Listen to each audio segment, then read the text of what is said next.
জয় যিশু। আজ 25শে জানুয়ারি।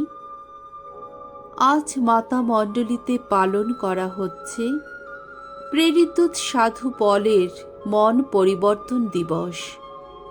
প্রথম পাঠ শিষ্য চরিত গ্রন্থ হতে আজকের বাণী পাঠ, 22 অধ্যায় 3 থেকে 16 পদ। সাধু পলের অন্তরে খ্রিস্ট বিশ্বাস জাগরণের কাহিনী।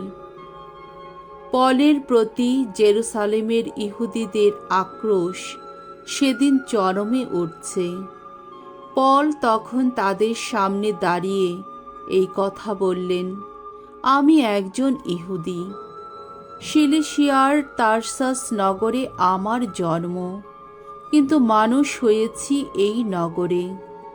আমাদের পিতৃপুরুষদের বিধান আদর্শ অক্ষরে অক্ষরে পালন করার শিক্ষা আমি স্বয়ং গামালিয়েলের কাছ থেকেই পেয়েছি।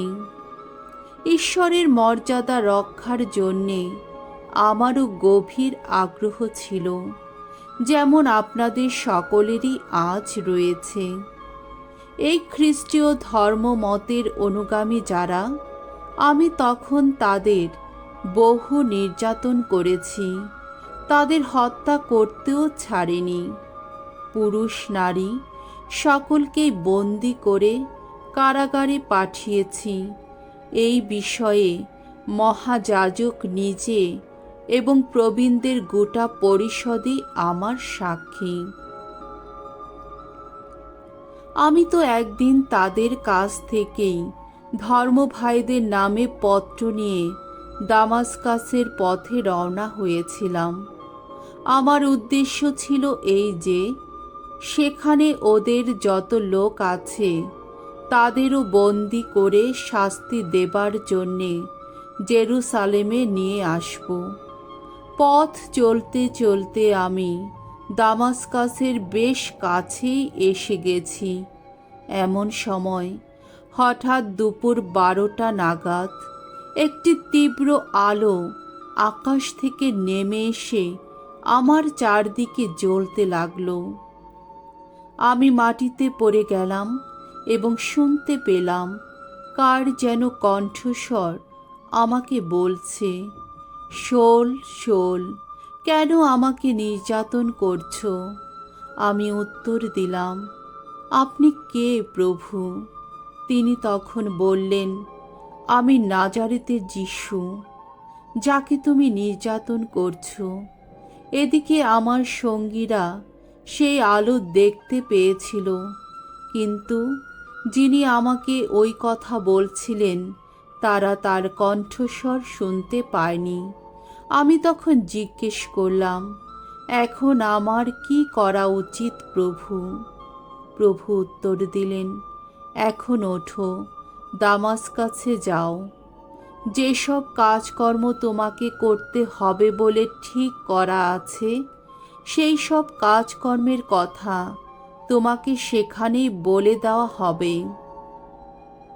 সেই সময় সেই আলোর তীব্র ছটার জন্যে আমি আর চোখে কিছুই দেখতে পাচ্ছিলাম না বলে আমার সঙ্গীরা আমাকে হাত ধরে নিয়ে চলল, আর এইভাবে আমি দামাস্কাসে এসে পৌঁছলাম।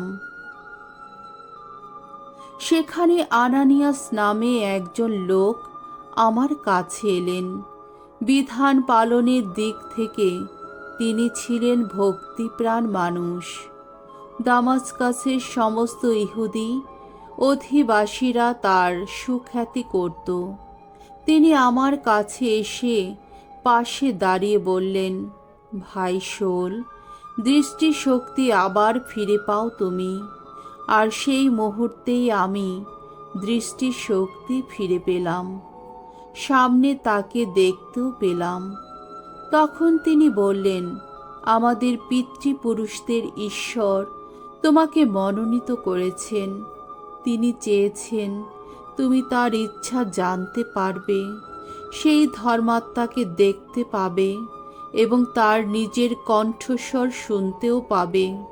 কেননা তুমি যা কিছু দেখেছ আর শুনেছ সেই বিষয়ে তোমাকে সকলেরই কাছে তার সাক্ষী হয়ে দাঁড়াতে হবে। তাহলে আর দেরি কেন? নাও, এখনই তার নাম নিয়ে দীক্ষাস্নান গ্রহণ করো। তোমার সমস্ত পাপ ধুয়ে মুছে যাক। প্রভুর বাণী। ঈশ্বরকে ধন্যবাদ।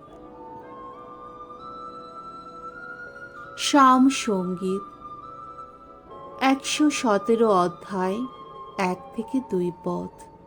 ধুও, জগৎ জুড়ে ঘোষণা করো মঙ্গল সমাচার। সকল জাতির মানুষ, ভগবানের শ্রুতিগান করো।